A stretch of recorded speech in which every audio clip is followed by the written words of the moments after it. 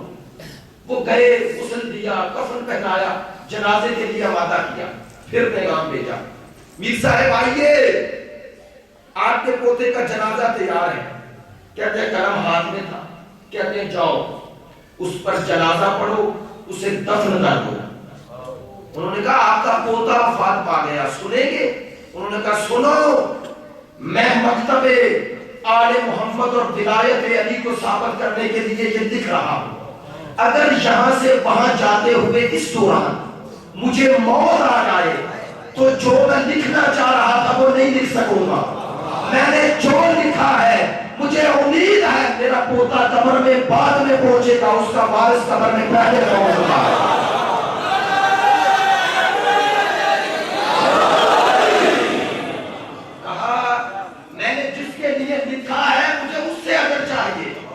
نہیں چاہتا کہ اتنا وقت بھی اپنے پوتے کے لیے دوں. اگر میں اس دوران 2 صفحے مکتب آل محمد کی حقانیت کے لیے لکھ لوں تو مجھے جنازے میں شرکت کرنے سے زیادہ عزیز ہے. جنہوں نے مکتب آپ تک پہنچایا.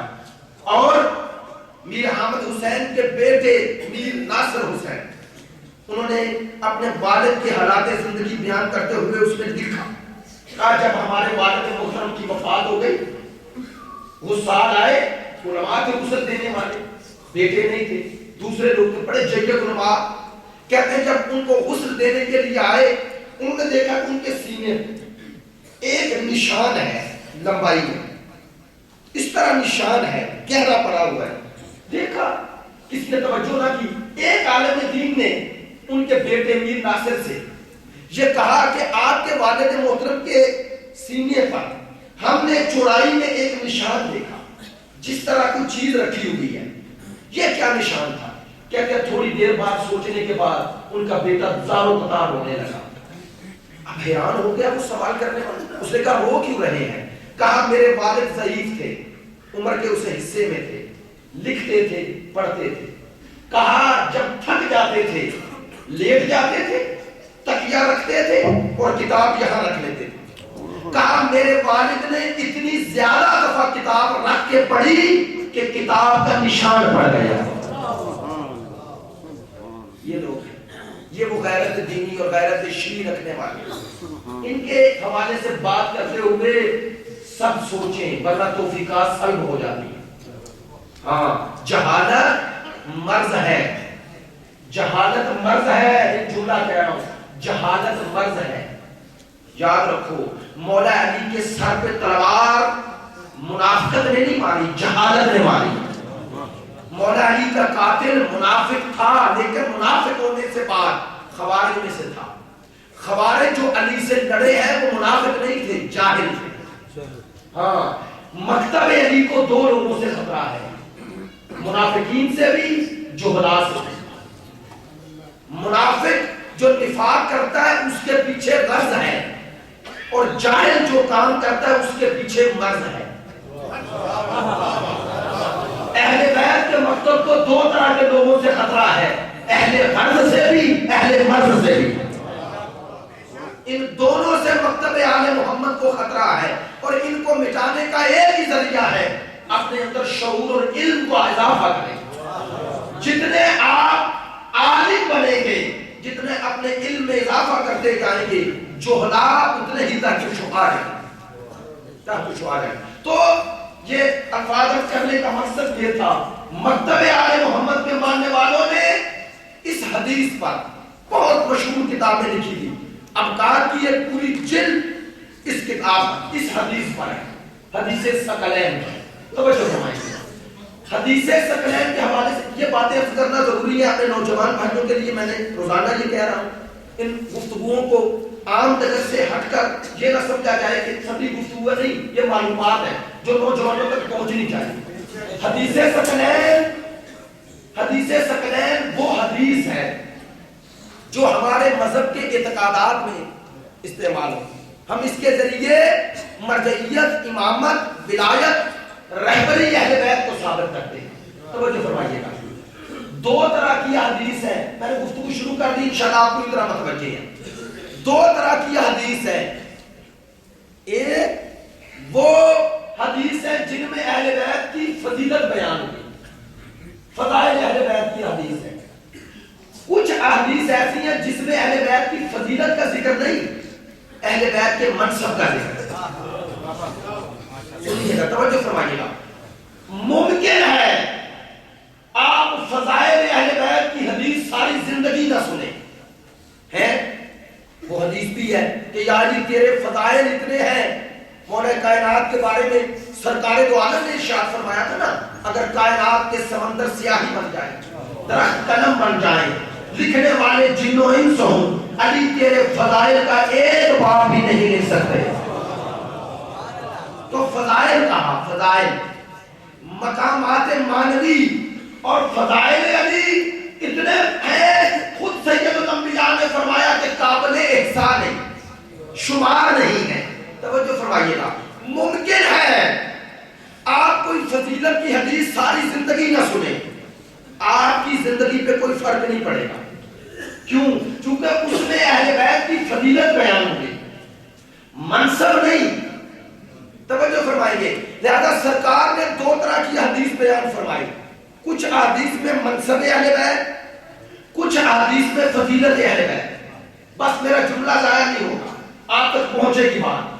جس احادیث میں فضیلت اہل بیت کو بیان کیا، اس کے لیے مجمع کا انتظار نہیں کیا، 10 تھے بیان کر دی، 20 تھے بیان کر دی، 100 تھے بیان کر دی، چونکہ فضیلت ہے،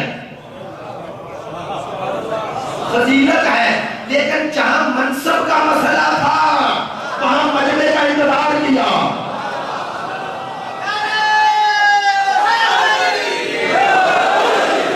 جہاں منصب کی بات ہے وہاں مجمع کا انتظار ہے۔ تو غدیر میں علی کی فضیلت کا اعلان نہیں ہوا، اللہ اکبر، غدیر میں منصب علی کا اعلان ہو رہا تھا، اسی لیے کہا جو آگے چلے ہیں واپس لاؤ، جو پیچھے رہ گئے ہیں ساتھ ملاؤ، جو یہاں رہ گئے ہیں ان سے پلانے لے لو تاکہ کوئی یہاں سے جا نہ سکے۔ رسول نے فضیلت علی بیان کرتے ہوئے کبھی نہیں کہا جو حاضر ہے غائب تک پہنچائے، لیکن منصب کو بیان کرنے کے بعد سب کو روکا اور کہا جس نے سنا ہے میں نبی ہو کر حکم دیتا ہوں جہاں تک جائے پہنچائے۔ کہا حاضر غائب تک پہنچائے، دیکھنے والا غائب تک پہنچائے، کیوں؟ کہا یہ منصب علی کا اعلان ہے۔ حدیث ثقلین میں اہل بیت کی فضیلت نہیں، اہل بیت کا منصب ہے۔ رسول بتا رہے ہیں میرا کام کیا تھا، ہدایت کرنا، کہا میرے بعد یہ منصب ہدایت ان کو ملے گا جو مجھ جیسے ہیں۔ اس حدیث میں بتایا کہ قیامت تک وہ منصب ہدایت کن میں رہے گا۔ توجہ فرمائیے، یہ منصب ہدایت کن میں رہے گا؟ تو حدیث ثقلین کی اہمیت کو سمجھے۔ حدیث ثقلین وہ حدیث ہے جس میں منصب اہل بیت کا اعلان ہوا۔ لیکن ایک بات ضرور کہوں گا، حدیث ثقلین بار بار کہہ رہا ہوں، حدیث ثقلین خود ثقلین کا معنی کیا ہے؟ دیکھیں اب یہ بات بھی انشاءاللہ آپ تک پہنچ جائے گی۔ دو طرح اس لفظ کو پڑھا جاتا ہے، ثقلین، فے کے نیچے کسرہ جسے آپ کہتے ہیں زیر، اور ثقلین سے کے اوپر فتحہ جسے آپ کیا کہتے ہیں زبر۔ میں اس لیے کہہ رہا ہوں تاکہ آپ تک بات پہنچے، ثقلین بھی ثقلین بھی دونوں طرح پڑھا گیا، لیکن دونوں کے معنی الگ ہیں۔ ثقلین پڑھیں گے تو ثقل سے ہے، وزنی، ثقلین پڑھیں گے اس کا معنی وزنی نہیں، اس کا معنی گراں قدم۔ عظمت والی. اللہ اکبر. سرکار نے فرمایا انی تارکن فیکم الثقلین. اکثر علماء نے کہا ثقلین زیادہ معتبر ہے. کیوں؟ کہا سرکار نے صرف یہ نہیں فرمایا یہ وزنی ہے، چونکہ خود کل اسلام وزنی ہے، سنگین ہے، انسان کی طبیعت پر سنگین ہے. کہا نہیں، یہ صرف وزنی نہیں ہے، یہ عظمت والی ہے، گراں قدر ہے. نہیں، آپ نے توجہ نہیں فرمائی. عزیزو، میری نظر میں کسی کا مقام اتنا ہی ہوگا جتنا مجھے اس کی معرفت ہے. یا میں کسی کی عظمت کو اتنا ہی ترک کروں گا جتنی میری معرفت ہے. میں اپنی معرفت کے مطابق کسی کو سمجھ سکتا ہوں، اس سے بلند نہیں. تو بتاؤ جو رسول کی نظر میں گراں قدر ہو، جو رسول کی نظر میں باعظمت ہو، اب خود لوگ اندازہ لگاؤ جب رسول اتنا عظمت والا ہے تو جسے رسول عظمت والی کہے گا اس کی قدر کیا ہوگی؟ اس کی کتنی عظمت ہوگی جس کی نظر میں جب رسول اتنا عظمت والا. نہیں، بات ابھی میری ایسے نہیں پہنچی جیسے میں چاہتا ہوں. رسول کی عظمت کیا ہے؟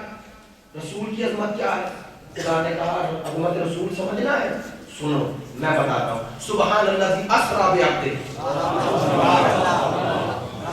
کہا پاک ہے وہ ذات جو لے گئی. یہ ہمارے علماء کہتے ہیں اللہ فی جب آتا ہے نا، اللہ فی، وہاں وہ جس شے کا بعد میں ذکر ہوتا ہے اس کا مقام بیان کرنا مقصود نہیں ہوتا. اللہ زی سے اس کا مقام بیان کرنا مقصود ہوتا ہے جو اللہ زی سے پہلے ہے. اللہ نے کہا پاک ہے وہ ذات جو لے گئی. مجھے علامہ نقل کا وہ جملہ بڑا خوبصورت لگتا ہے. کہتے ہیں لوگ آج تک سوال کر رہے ہیں رسول کیسے گئے. کہا قرآن نے تو یہ کہا ہی نہیں کہ گئے، قرآن نے کہا لے گیا.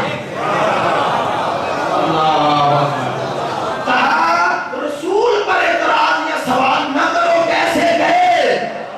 بھئی مان لو رسول کے لیے جانا ممکن نہیں ہے، لیکن بتاؤ لے جانے والا اگر خدا ہو. اللہ اکبر. خدا نے کہا لے جانے والا تو میں ہوں، اور پھر یہ رسول کی عظمت نہیں. اللہ نے کہا میں وہ عظمت والا ہوں جس نے اپنا مہمان ایسا بنایا. نہیں، رسول کی عظمت کو اگر سمجھنا ہے اللہ نے کہا سنو کعبہ قوسین او ادنی. میں اتنے قریب لے گیا، اتنا قریب لے گیا، اتنا قریب لے گیا. کہا کعبہ قوسین، دو کمانے او ادنی، یا اس سے بھی کم. علامہ محمد حسین طباطبائی فرماتے ہیں یہی قرآن کی فصاحت ہے.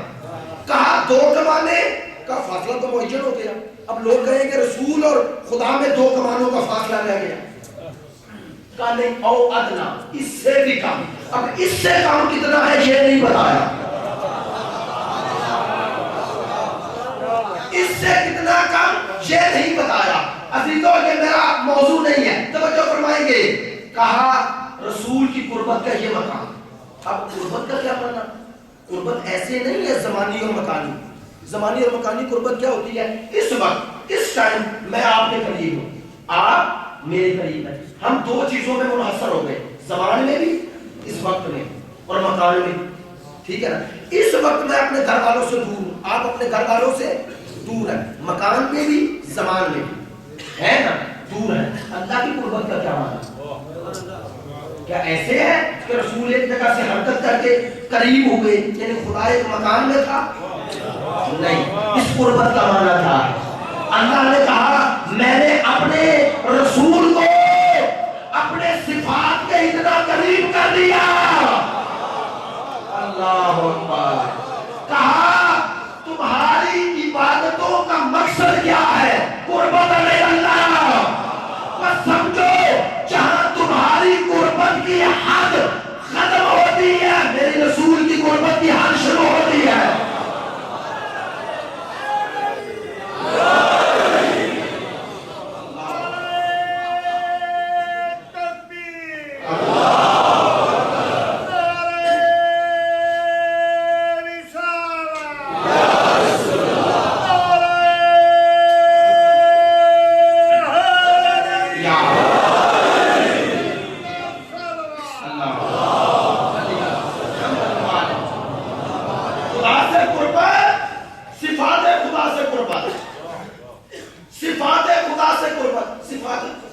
محبت کا کیا معنی؟ نہیں، اب میں اپنی طرف سے نہیں کہہ رہا، میرے میں تو یہ طاقت نہیں. آؤ حدیث قدسی ہے، حدیث قدسی خدا کہتا ہے ما یتقرب علی من عبادی الشیء، خدا فرماتا ہے مجھے کوئی شے میرے قریب کسی کو نہیں کرتی مگر ما یتقرب، وہ شے میرے قریب کرتی ہے جو میں نے اپنے بندے پر واجب کی. خدا کہتا ہے میری محبت میں بندہ وہ انجام دیتا ہے جو میں نے فرض کیا. یہ پہلا مرحلہ. خدا فرماتا ہے لیکن بندہ اس سے اگلا قدم اٹھاتا ہے، وہ بھی کرتا ہے جو میں نے واجب قرار نہیں دیا، مستحبات کو. خدا کہتا ہے جب تو مستحبات قرار کرتا ہے تو کیا ہوتا ہے؟ حتی احبہ، پہلے یہ محب تھا میں محبوب، جب میری محبت میں قدم آگے بڑھایا اب خدا کہتا ہے میں محبت کرتا ہوں. توجہ فرمائیں گے، اب خدا محب ہے بندہ محبوب. کس کے نتیجے میں؟ اللہ کہتا ہے وہ بھی کرے جو میں نے نہیں کہا، میں نے بتا دیا. تقاضا محبت دیکھنے کے لیے، میں نے تقاضا بندگی خدا دیکھنے کے لیے اس کو کہا یہ واجب نہیں، فرض نہیں، لیکن چاہتا ہوں تو اپنی محبت میں انجام دے. خدا کہتا ہے جب یہ کوئی انجام دیتا ہے تو کیا ہوتا ہے؟ یا اللہ تیری محبت کا پتہ کیسے چلے؟ بندے کی محبت خدا سے یہ ہے کہ شوق عبادت بڑھے.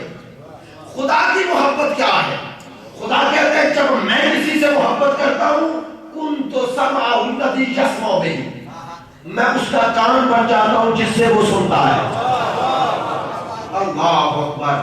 میں اس کی آنکھ بن جاتا ہوں جس سے دیکھتا ہے، میں اس کا ہاتھ بن جاتا ہوں جس کو ہلاتا ہے. یعنی اب اس کی آنکھ اس کی نہیں عین اللہ ہے، اب اس کی زبان اس کی نہیں لسان اللہ ہے، اب اس کے کان اس کے نہیں وزن اللہ ہے، اب اس کے ہاتھ اس کے نہیں ید اللہ ہے. اللہ کہتا ہے نظر یہ آتا ہے طاقت میری ہے. ہم نہیں کہتے کہ علی خود مدد کرتا ہے، ہم بھی تو یہی کہتے ہیں مدد وہ کرتا ہے ہاتھ اس کا ہوتا ہے. ہم نہیں کہتے، سنو ہم نہیں کہتے کہ علی دیوار کے پاس دیکھ سکتا ہے، نہ، اگر علی کی آنکھ اپنی ہوتی تو نہ دیکھتا.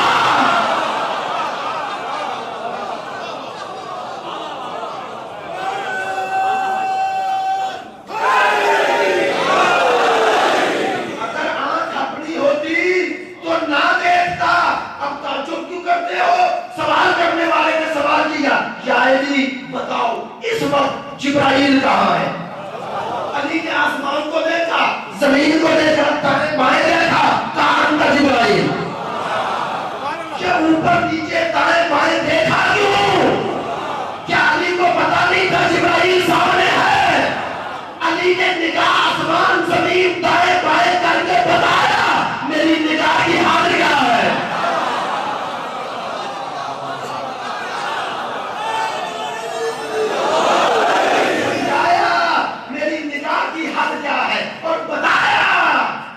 میری آنکھ ہوتی تو نہ دیکھتا. یہ جس کی آنکھ ہے اسی نے طاقت دی. اللہ اکبر. اسی نے طاقت دی. تو بندہ جب اللہ کے قریب ہوتا ہے اس کے صفات کا مظہر بن جاتا ہے، صفات کا مظہر بن جاتا ہے. اب میں معذرت کھاؤں، واقعہ معذرت اس چیز کی کر رہا ہوں کہ میں یہ بات کہتا ہوں خدا کی قسم ڈرتا ہوں خدا معاف کر دے. کچھ کبر نہیں، بہت بڑے علماء ہیں واقعہ، اور ان کی بھی یہی مشکل ہے جو ہماری بن گئی ہے کہ گفتگو رٹ کے یا اس طرح نہیں آتی. ذہن میں ایک ہوتا ہے خاکہ، لیکن جب ممبر پہ آتے ہیں بات سے بات نکل گئی اور آگے بات نکل گئی. اب یہ جو بات کرنا چاہ رہا تھا بالکل ذہن میں نہیں تھی، توجہ فرمائیں گے. لیکن کہا یہ میرے پیغمبر کا مقام ہے، کعبہ قوسین پہ ہے نا، تو مقام قرب میں جہاں پیغمبر ہے وہاں کوئی نہیں. اب ایسے پیغمبر کی نظر میں جو عظیم القدر ہوتے ہیں، اللہ اکبر، ان کا مقام کیا ہوگا؟ ایک جملہ اور کہہ دوں، پیغمبر کی نظر میں ان کا مقام رشتہ داری کی بنیاد پہ نہیں،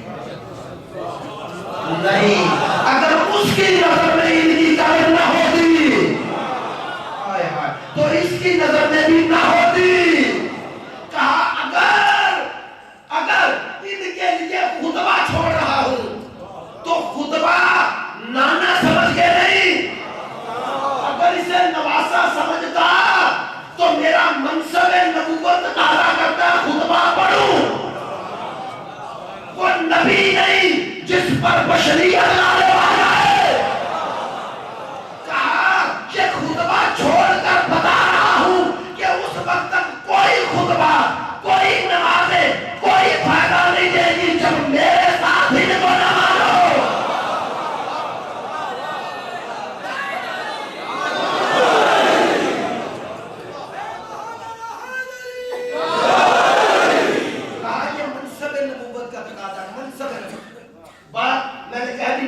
تک بہت پہنچی. توجہ فرمائیے گا, رسول نے کہا جنہیں چھوڑ رہا ہوں انہیں عام نہ سمجھنا. امت کا سب سے بڑا مسئلہ یہ ہے. ایک اہل سنت دوست گجرانوالہ میں ہوتے ہیں, ان سے گفتگو ہو رہی تھی ایک دفعہ. انہوں نے ہم سے مجھے کہا کہ صاحب کہ آپ اہل بیت کا تذکرہ اتنا کیوں کرتے ہیں. میں نے انہیں ایک جواب دیا. میں نے کہا کہ یاد رکھیے امت کا اصل مسئلہ ہے یہ اہل بیت. میں نے کہا آپ ثانوی حیثیت سے اہل بیت سے گزر جاتے ہیں اور آپ کی تمام مصیبتوں کی جڑ ہی یہ ہے.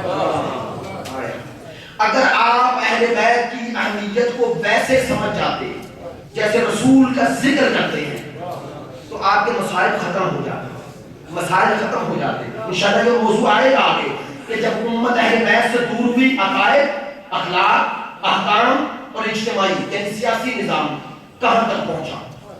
سیاست میں اہل بیت کو چھوڑا تو یزید آ گیا. پھر یعنی احکام میں اہل بیت کو چھوڑا تو قیاس آ گیا. عقائد میں اہل بیت کو چھوڑا تو خدا بندوں کی شکل بن گیا. نہیں آپ نے توجہ نہیں فرمائی. انہوں نے کہا خدا بندے کی شکل میں نظر آیا. کہا تھا ابن تیمیہ نے جب کسی نے کہا خدا کی یہ جو روایات ہے کہ آسمانوں سے اترتا ہے, کیسے اترتا ہے؟ اس نے کہا جیسے منبر سے اترنا. یہ ہے اہل بیت کو چھوڑو تو خدا آسمان سے زمین پہ آتا ہے. اور اہل بیت کو مانو تو نبوت زمین سے آسمانوں پہ چلی جاتی ہے. بھائی جو خدا کے علوم اور مرتبے کو اتنا گرائے, جن کا خدا ان جیسا ہے ان کا نبی کن جیسا ہوگا. یہ اہل بیت کو چھوڑنے کا نتیجہ. اور اخلاق میں آپ اس سے بہتر جانتے ہیں, شرابی, زانی, قرآن کے دشمن منبر پہ آتے. یہ سب مسائل اہل بیت کو چھوڑنے کا نتیجہ ہے.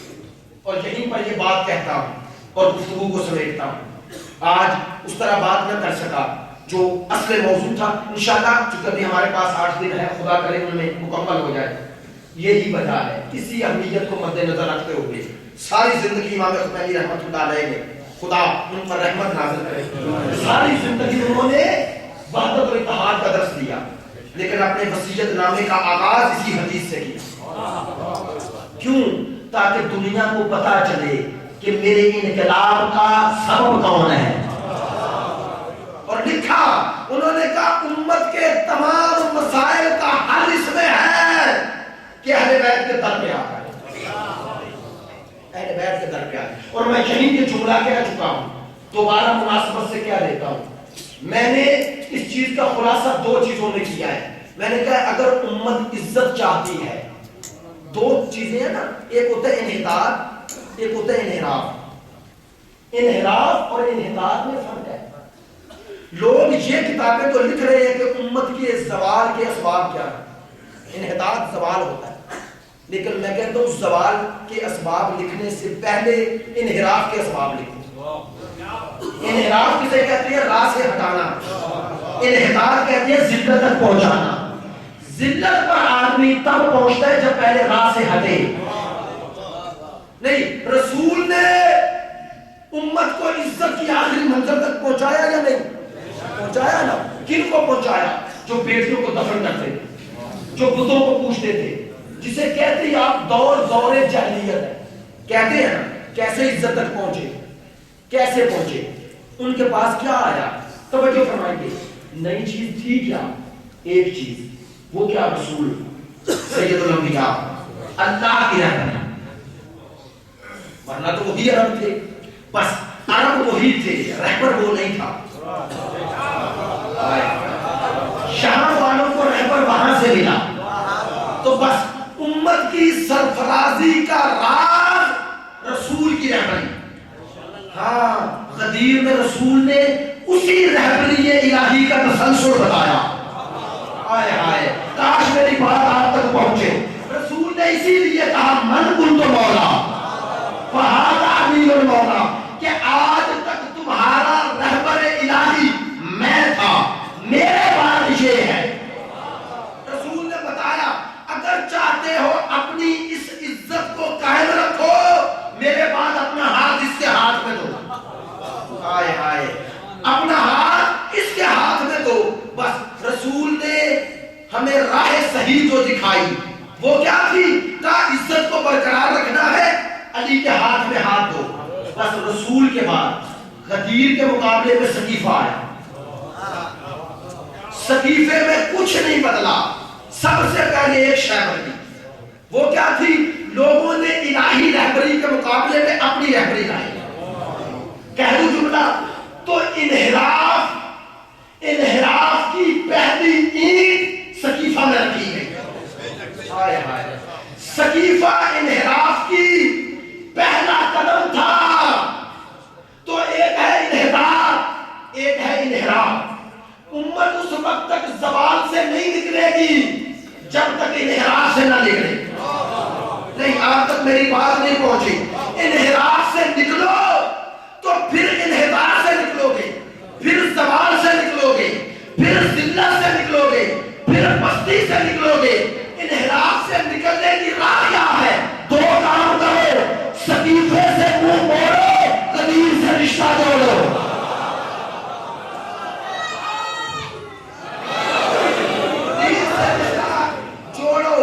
سقیفے سے منہ موڑو، سقیفے سے منہ موڑو، غدیر سے رشتہ جوڑو. کیوں؟ چونکہ غدیر میں رسول نے سرفرازی امت کا پیغام دیا. اللہ اکبر. یہ انحراف سے جب تک امت نہیں مڑے گی تب تک امت سرفراز نہیں ہوگی. کیوں؟ غدیر کا نتیجہ کیا ہے؟ امامت، ولایت، تسلسل امامت. یہی ہے غدیر کا نتیجہ، تسلسل امامت. اور سقیفے کا نتیجہ خلافت، خلافت سے ملوکیت، اور ملوکیت سے یزیدیت. سقیفے کا نتیجہ یزیدیت ہے. اب سمجھو حسین کربلا میں لوگوں کو سقیفے سے موڑ کر غدیر کی طرف لے جانے آئے تھے.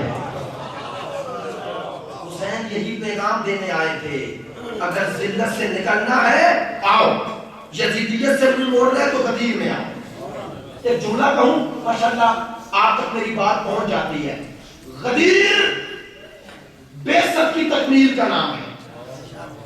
بیست کی تکمیل کا نام غدیر ہے، اور غدیر کی تکمیل کا نام کربلا ہے. غدیر تک پہنچنا ہے تو راہ کربلا ہے. کیا کہنا چاہتا ہوں؟ بیست میں رسالت ہے، غدیر میں ولایت ہے، کربلا میں شہادت ہے. یعنی ولایت اور شہادت کا راستہ بڑا قریب ہے. ماشاءاللہ پڑھے لکھے دوست ہیں، یہ جملہ کہہ رہا ہوں، شہادت اور ولایت کو جدا نہ کرو. شہادت اور ولایت کا کتنا گہرا رشتہ ہے، کتنا گہرا ربط ہے. جنگ احد ختم ہو گئی، ختم ہو گئی. مولا کائنات کا زمین و آسمان پہ قصیدہ پڑھا گیا. سید الانبیاء نے دیکھا مولا کائنات کے چہرے پہ افسردگی کے نشان. یا علی آپ کیوں افسردہ ہیں؟ کہا یا رسول اللہ مجھے شہادت نہیں ملی، میں چاہتا تھا شہادت ملی. زخم آئے، شہادت نہیں ملی. سنیں گے رسول نے کہا علی تجھے مبارک ہو، تیرے سر کے بعد خضاب سے، تیرے سر کے خون سے تیری داڑھی روڑی ہوگی. اشارہ تھا کہ تو شہید ہوگا. فوراً سوال کیا اے علی جب تجھ پر ایسا وقت آئے گا تو صبر کرے گا؟ سنیں گے کیا کہا. کہا یا رسول اللہ یہ صبر کا مورد نہیں، یہ شکر کا مورد ہے. اللہ علی کی نظر میں شہادت پر صبر نہیں شکر ہے. اشد آپ تک بات پہنچی. صبر ہوتا ہے مصیبت پہ اور شکر ہوتا ہے نعمت پہ. علی کی نظر میں شہادت نعمت ہے، شہادت مصیبت نہیں. علی والو ان شہادتوں کو اپنے لیے نعمت سمجھو، نعمت سمجھو، انہیں مصیبت نہ سمجھو. میں پھر آ کر یہ کہتا ہوں امام عادت خواہوں اس حوالے سے گفتگو انشاءاللہ کل آگے پڑے گی. عزیزان محترم، امت نے قرآن اور اہل بیت سے جب منہ موڑا کہاں پہنچی؟ میں نے عرض کیا نا، جو بیست کو سمجھنا چاہتا ہے غدیر میں آئے، جو غدیر کو سمجھنا چاہتا ہے وہ کربلا میں آئے، اور جو کربلا کو سمجھنا چاہتا ہے وہ شام میں آئے.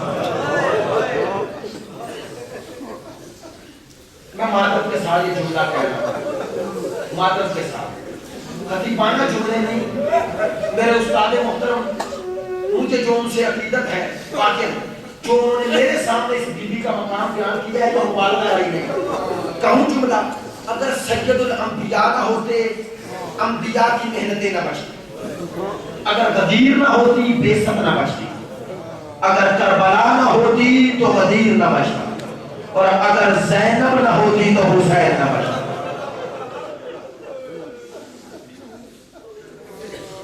جملہ بدل دو خدا کی قسم علی کی بیٹی کو سمجھے یہ کربلا میں شریکت الحسین ہے شریکت الحسین معمولی لقب ہے شریکت الحسین ہونا شریکت الحسین ہونا معمولی لقب ہے ایک جملے میں بیان کرو اس بیوی کا مقام خدا کی قسم جہاں انبیاء ما سلف نے صبر کیا ہے علی کی بیٹی نے وہاں شکر کیا ہے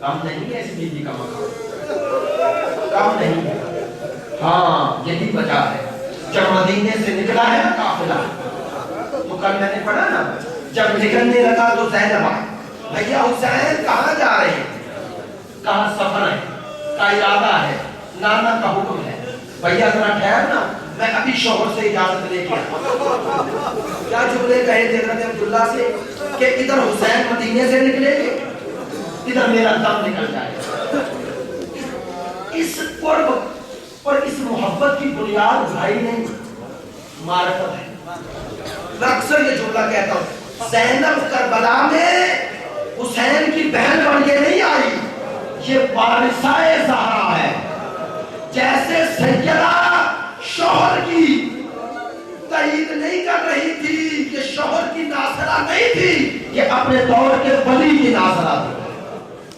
زینب اپنے دور کے امام کے ساتھ آئی امام کے ساتھ کیسا سفر یہ سفر جو 28 رجب کو نکلا قافلہ 2 محرم کو اکثر یہ مسائل پڑھتا ہوں دوستوں کی خواہش بھی ہے اس لیے عزیزو آج 3 محرم کی شب نہیں آپ متوجہ نہیں میں نے جملہ کہا 2 محرم کا دن غروب ہو گیا کیا کہنا چاہتا ہوں آج وہ مسافر جو 28 رجب کو مدینے سے چلا اپنی منزل پہ پہنچ گیا آج کربلا میں حسین پہنچ گیا آج کربلا میں پہنچ گیا لیکن کہتے ہیں حسین کا سفر بڑا دل نشین سفر ہے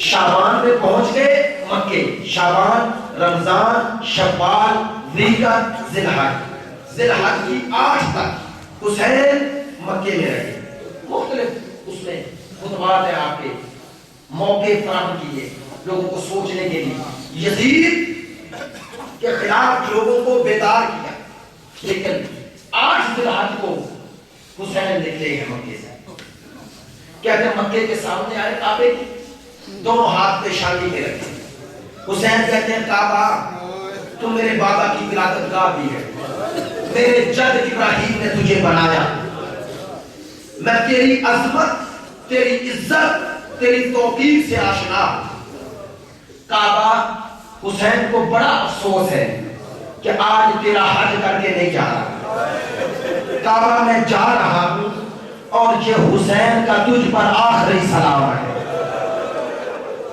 قیامت تک سارے حاجی تیرے پاس آئیں گے اگر نہیں آئے گا تو حسین نہیں آئے گا کہتے ہیں میرے بابا کی ولادت کا اے اللہ کے گھر حسین کا تجھ پہ سلام ہو سنیں گے تفسیر ہے لیکن اسے آپ سے بہتر کون سمجھے گا کہتے ہیں کعبہ حسین کو بڑا افسوس ہے تیرا حج نہ کر سکا لیکن میں کربلا میں اس حج کو بچانے کے لیے ایک ایسا حج کروں گا کہ تو تیرے حج کے مقصد کو قیامت تک باقی رکھے گا کعبہ تیرا حج 10 ذوالحجہ کو ہوتا ہے میرا حج 10 محرم کو ہوگا کعبہ جو حاجی تیرے پاس آ جاتا ہے اس پر امن اور سلامتی واجب ہے کوئی اس کو تکلیف نہیں پہنچا سکتا لیکن میں جب کربلا پہنچوں گا 4 محرم کو میرے خیمے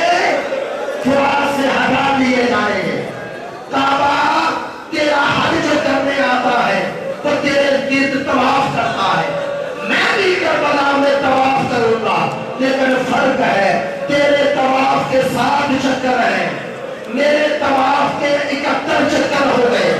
کبھی مسلم پکارے گا، کبھی حبیب پکارے گا، کبھی عباس پکارے گے، کبھی اکبر پکارے گا، کبھی قاسم